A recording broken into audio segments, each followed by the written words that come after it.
End of Act 6, Lost Orders. With Rat still missing and Zermok still gone, Rangul and his forces are being brought to the current main base of the Goblins. Still unsure how to proceed with his invasion from here on, having got so many warriors, Rangul considers calling for additional reinforcements for the Orc Islands. The demons have proven to be more powerful than he thought possible. Does not yet know what occurred in the Orc Islands, or anywhere else on the continent.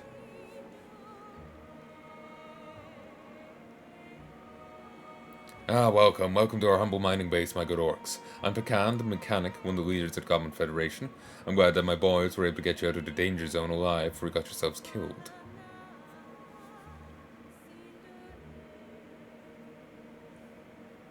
Destroyer, you're alive. How did you get here? Plot armor. Bah, you sound surprised. Told you I wouldn't die and we'd meet again.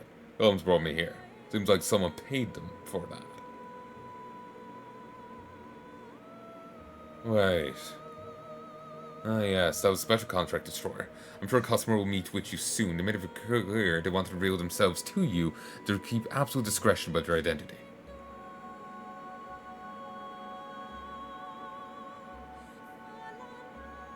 Do you have any news of any other survivors?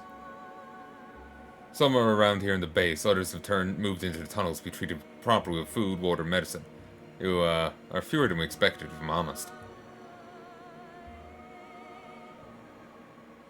Some of our forces are still out there, but they're being gathered. They're not all travel here.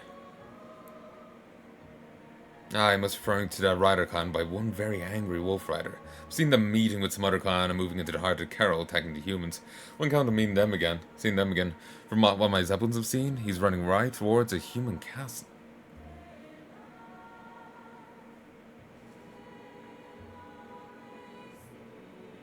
He what? Has Rat lost his mind? Damn him. I do not strengthen him and his clan so he could ride to death like a fool. I will. No use being mad about it now, Rangul. Let's focus on our own affairs for now. I think we can make some profitable deals here. Rat being gone just means we have to split the profit with fewer people. Rat survives this, he'll have to answer for forsaking his fellow clans, especially at a time like this. Forget about him for now. You have to look on the bright side. Our people will help you in your conquest, and you'll get your gold back if you agree to the proposal. Sounds good, does it not? Help us, really. What's the catch? What proposal? Why don't you let me negotiate a deal in your stead, Rangul? I'm sure we'll work out a profitable deal. I'm afraid my business partner will only talk to Rangul. Greetings, Father and Vanessa. It has been a while, has it not? Amari. Oh, Destroyer. Surprised to see me again? Do I know you, little girl? It's I, Okari. You killed my family, you took my father's place as chieftain, left me to die. I survived your treason. That means you are... the half-blood. Impressive. So that's the goblins who picked me up and bring me here. Want to kill me and take my place, then? You're truly smarter than you look, Destroyer, but you're wrong. You keep your place. Yes, I paid a goblin to bring you here, and I'll be the one to kill you. Not today, but one day, unless you force my hand, which will be most unfortunate. I've been looking forward to this day. Well then, free to challenge me whenever you want. I'll be ready. I will. He seems to expect this, Okri. It's good to see you again, Amari. Likewise, Vanessa. You're being so silent, Sass. What's the matter? Are you scared? Maybe because your treacherous hide was responsible for exiling me being exiled from the clan. Misspelt that. Just jumbled. I only did what I had to in order to preserve our traditions and... Oh, just shut it, Sasragarn. You didn't turn on me because of some tradition. You turned on me because you were afraid of me. Because you thought I wanted to inherit father's place in your stead. You're just a spineless coward. And I don't seize the Gorfsag with you to protect you. Again, the Sasragarn being a coward is a thing added in his second book. When it had no trace in the first book. Certainly the father called Sasragarn a coward. But that's just simply because he was like, oh, maybe, Dad, maybe let's not genocide all the humans. You don't want to commit genocide. You're a coward. It was just him talking shit because the son didn't kiss his ass every moment of every day. decided against him in this one thing, you know? It was just him talking shit. Sasrogarn suddenly being a coward, stealing Gorfzag's kills, or stealing credit for it. You know, all this. It's just added in to make Amari look better.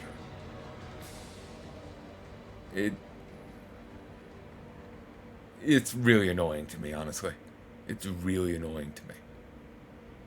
Like, you want to introduce a new character and you want them to have, you know, high specs. Or, you know, to, you know,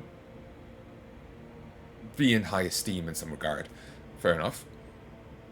Cheap way to do it is to drag other people down. That way the other person's higher by default. It's a cheap way of doing it. I'm not a fan. Not a fan. Like, certainly there's stuff, like, that was added in. Like, I know this... How should I take it?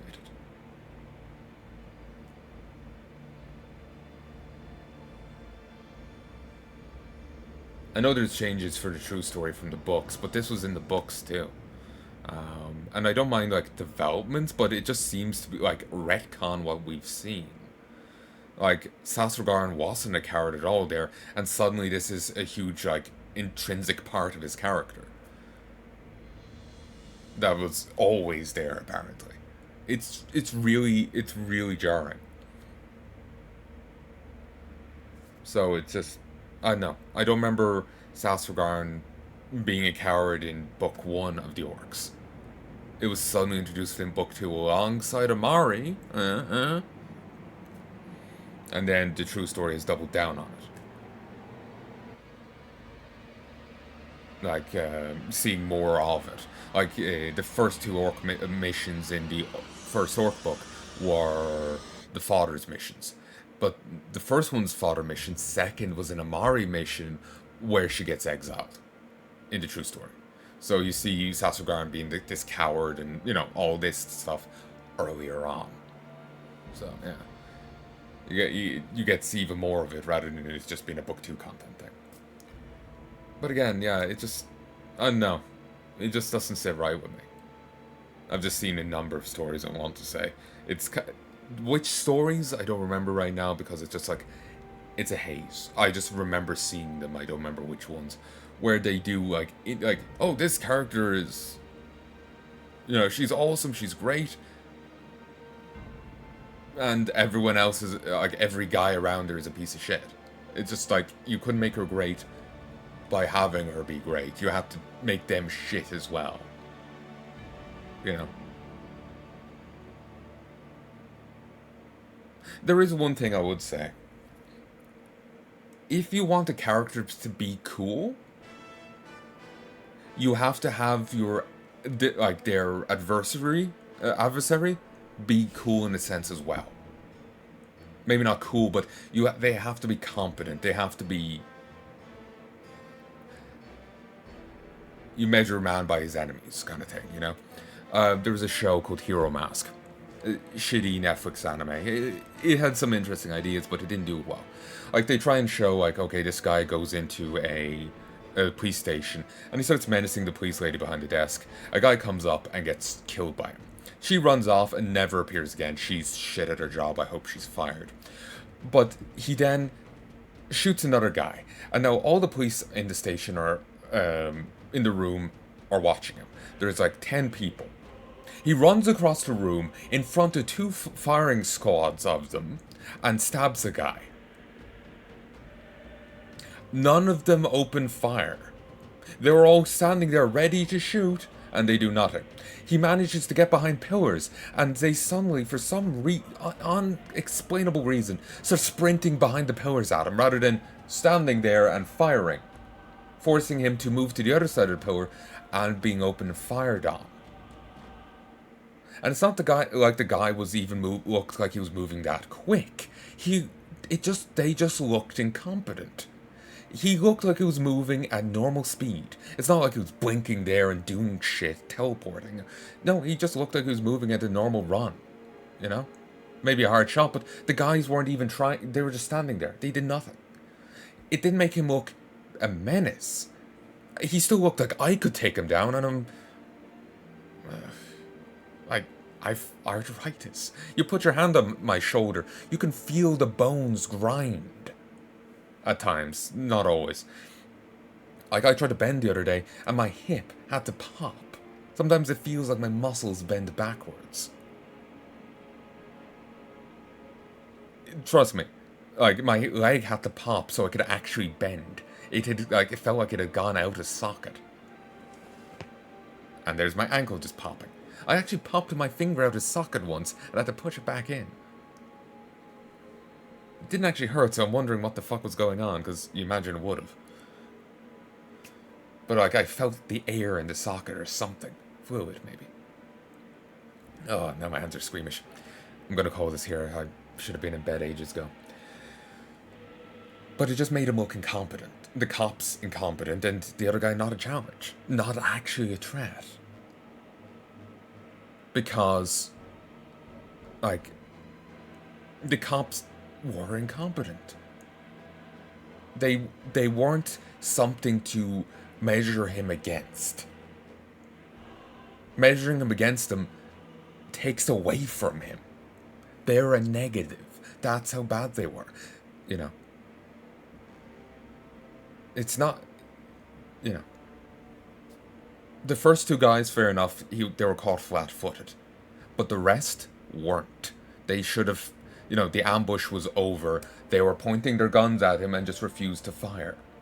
They weren't shouting commands, they weren't doing anything. They were letting him run right in front of him and stab a colleague. Run behind a pillar, and then they proceed not to open fire on him with their guns, but run at him, the guy with the knife, behind the pillar.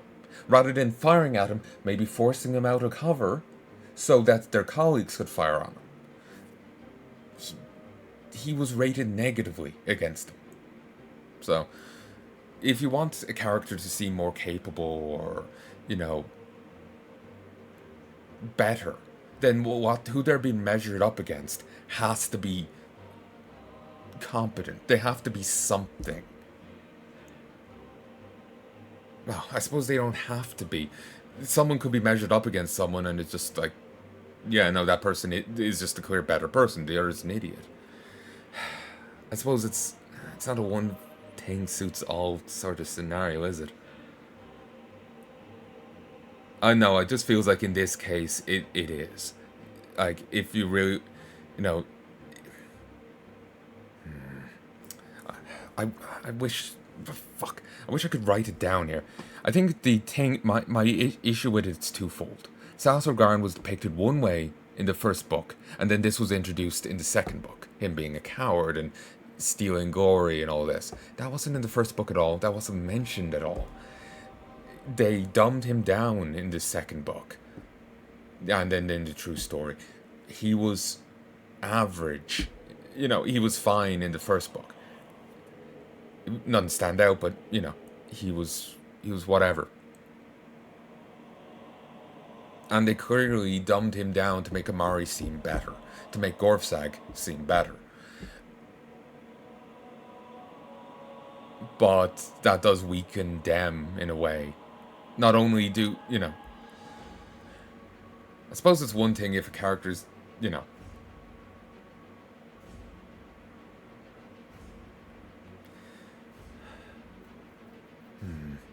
Part of me is feeling like, yeah, you can have a character, yeah, they're just clearly the lesser option in a story, and the other person's clearly better. But I suppose it depends on how you do it. In other cases, you're probably better off having them be somewhat competent or capable. And, like, the other person's better, but... You know, it's an actual contest. Or at the very least, not weakening someone to make the other person seem better. Like, what seems to have happened here. The hero mask thing just annoyed me because it was so fucking stupid. I'm more tired here than I would like for this conversation. But yeah, basically, them worsening Gorfsag being worsened here annoys me. It annoys me. Because it's just this shitty writing cliche I keep seeing of like, oh, strong female character, so we have to weaken the guys to make her seem better. I swear I've seen examples of this. I can't think of them right now. That just annoys me. That just annoys me. If it happened the other way around, it would annoy me too. Because you're not making your character seem cooler by making everyone else shitter. You're just making everyone else shitter and making me hate that character.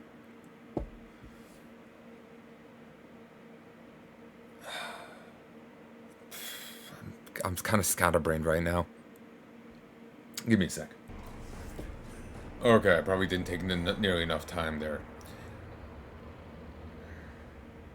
Basically, it's you can't really say like you have to do it this way. The person has to be competent for the other person. You know, like yeah, one option's better, but the other person has to be competent.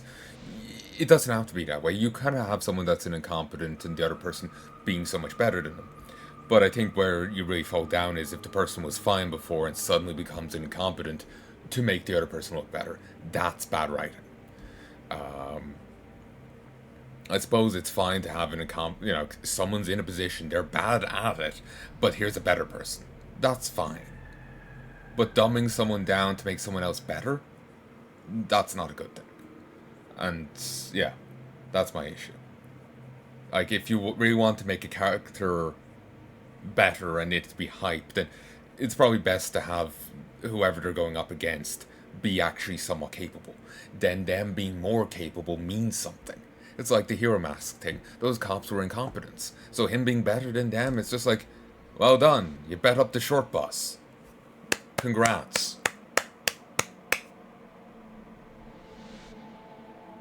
It's not really that much of an accomplishment. You know?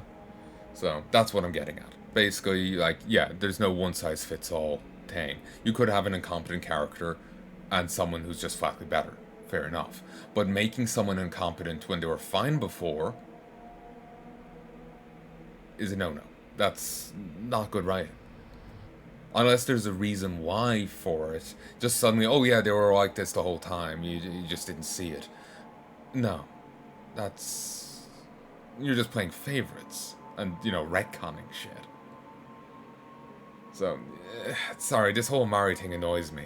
Plus, it ends up falling into strong female character, and it's just... It instinctively, chafes. I just started expecting her to be, a complete shitbag. So Manny Damar. Speaking plainly. I don't know why, but when people think strong character, they imagine belligerent shitheel. I don't know, I don't get it. And I don't get why people rah-rah them, because all I can think is, God, I hope someone pisses battery acid in their face. My God. Ugh. Like, I wouldn't piss on them if they're on fire, kind of people, But anyway, let's get this done with so I can get some sleep.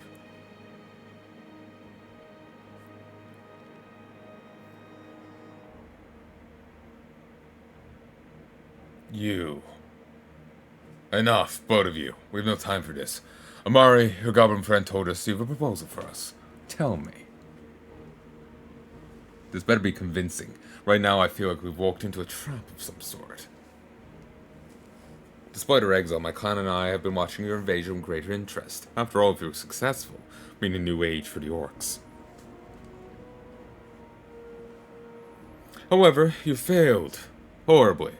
Your invasion is lost. Even if you manage to gather all the survivors, won't stand a chance against the Imperials or the demons. The Emperor has sent new elite forces over from the other side of the sea. You will lose them. Then we'll send word back home and call more warriors to join us. I'm afraid that's not possible. One Eye, what are you doing here? You should be defending our home. I'm sorry, Rangul, I've failed you. Out of nowhere, a massive fleet of humans had us surrounded. Led by soldiers in crimson armor, they attacked our shores before we could even attempt to organize a defense. We tried to fight back, but stood no chance. I did what I could to gather as many survivors as possible, they were slaughtering everyone mercilessly. Without the help of the goblins, I will be dead as well.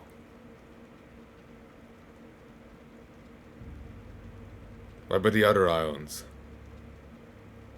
They all suffered the same fate. The Orc Islands are no more. Everything has been burned to the ground. This. This can't be. Our homes, our race. You see how the odds stand, Father? You have to make a choice now. Do you want to be remembered for your folly that led our race to its doom, or do you want our race to survive? This is hardly a choice, Amari. Get to the point. You need allies. As you can see, I've already allied with the Dark Troll tribes and the entirety of the Goblin Federation. I've gathered an army while yours has fallen apart. I can offer you much, if you accept the terms. You wish to return from your exile soon. That's the first step, old man. It's time for people to change. We want all the women of the orcs to be allowed to fight. We want to change our traditions of our people. It's time for a new age of orc kind. A new age. Again, that's not necessarily a bad idea, but at the same time, given orc strategy, it is. It's actually a terrible idea. Remember, they sieged Castle Combe and raged against the idea of learning siege tactics.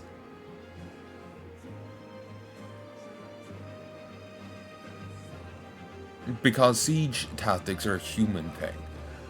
I suppose that's first orc book thing. I'll mention the true story, but can I be honest? When you play through the campaigns, it kind of establishes an image of the faction in your head. You can't really cleanse the palate. So even when it's left out of here, it's still kind of in there. It's a bias of mine and it's unfair, but it's just simply, as the orcs stand, they would also need a change of tactics. Because if they start suiciding their women into the combat as well, I don't think that's going to fare too well in repopulation strategies. As it stands, their tactics are probably not tenable either. But, you know, adding them to the grinder as well sounds like a poor idea. Like, not saying that they wouldn't be capable fighters, it's just simply suiciding against fortified positions or doing retarded stunts. And, you know, wiping out chunks of your population is a terrible idea. You know? They actually have to invest in some capability, in some form of strategy and, you know, logic. You know, sense. Even if they don't add women to the combat ranks.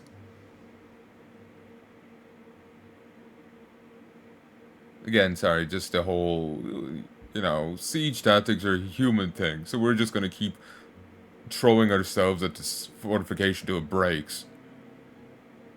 It's the equivalent of them trying to take down a castle wall by smashing their head against it. They're not very bright.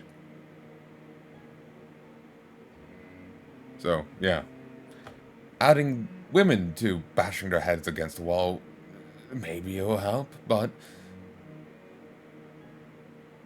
they kind of need them to make more orcs, so they can keep smashing their heads against walls, so, you know. They may want to also think of a change in strategies.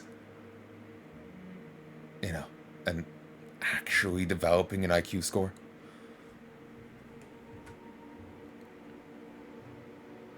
Out-tabbing, it sounds familiar.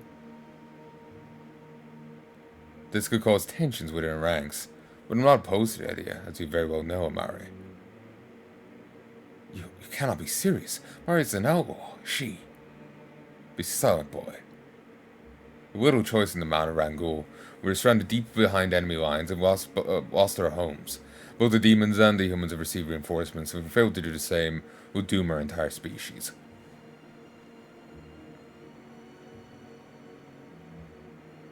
Small price to pay, Rangul. It's a good deal. You can already see several ways for us to benefit from this. Who cares about those old traditions anyway? Profit is more valued in tradition. You can measure its worth in gold. I know you do not value my opinion much, but I urge you to agree to our terms, Chieftain. And with your exiles, the goblins and the dark trolls, what do we do? We have lost our homes, and we're unable to break into their kingdoms. Even if we were to take back our home, a couple of islands that have been destroyed will not help our people survive. The goblins and dark trolls are not the only ones we've made contact with.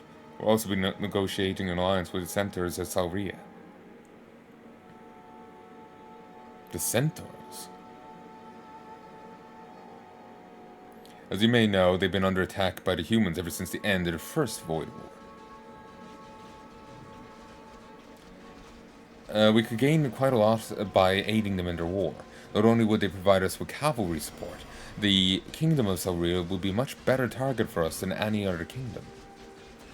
Ah, sweet Salria, the jewel of the south. I like Hortnog. With the help of the goblins, we could finally reach it. In the past, we were never able to raid it. The other kingdoms in the realm of the dwarves were always in the way.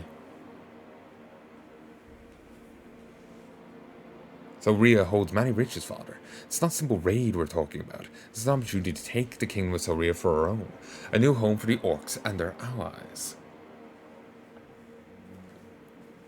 This is your only option, father. Humans are after you. The very regiments who fought you in war have been assembled and sent to hunt you down. A mercenary army has been sent to support them. Not to mention there's also the red soldiers that burned down our islands.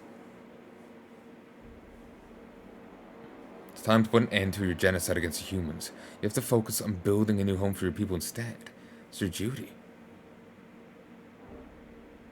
The centaurs are not the only allies we'll find in Salria.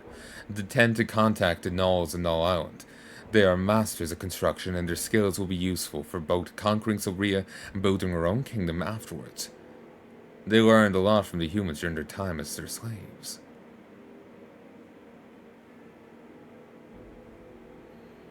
Very well then, Amari. I shall accept your terms. We unite our forces and travel to Salria to form an alliance with the centaurs and gnolls. A wise choice. Hope I didn't miss out with my alt-tabbing. Still can't believe that Amari's back. Don't know what to think about this. You think she'll turn on us? Not on her father, but me and her brother? Maybe. Self-Regardant's actions forced me to exile her from the clan. Sure she hasn't forgotten that.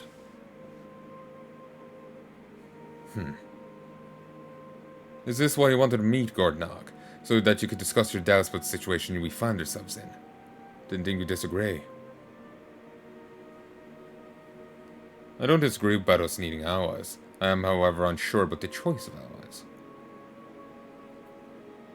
Dark trolls are pacifists, goblins are merchants, and centaurs don't really have anything in common with us orcs either. If we were successful in taking Salria, we'll be outnumbered by a number of races that have a very different way to approach things compared to us orcs. This is just theory that comes to mind, but what if this is part of Amari's plan? What are you jabbering about?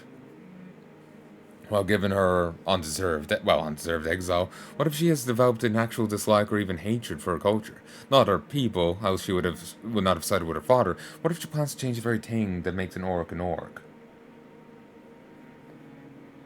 Illiteracy? This sounds crazy, but what if she wants our race to hold as little power as possible in this new kingdom she wants to create? To force a cultural change that goes beyond what she's already demanded in exchange for her aid.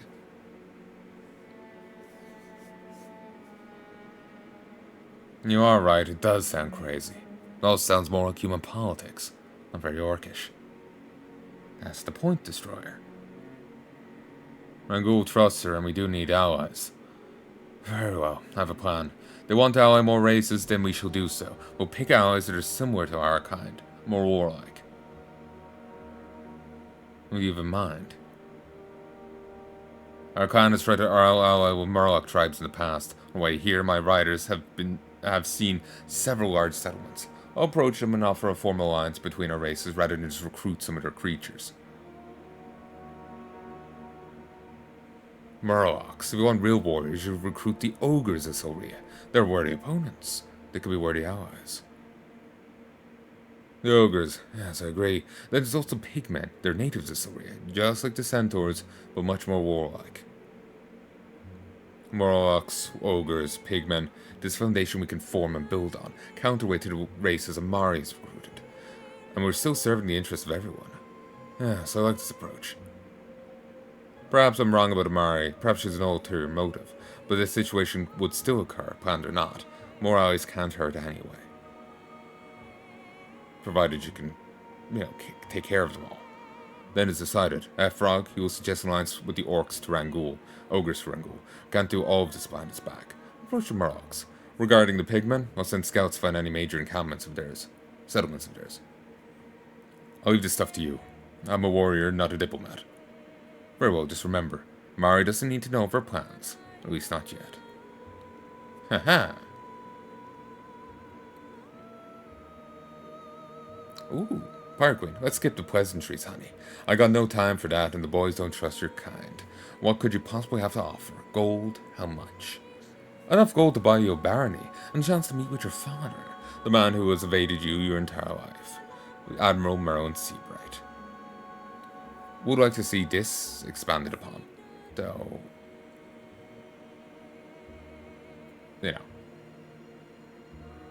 How if they'll get a chance?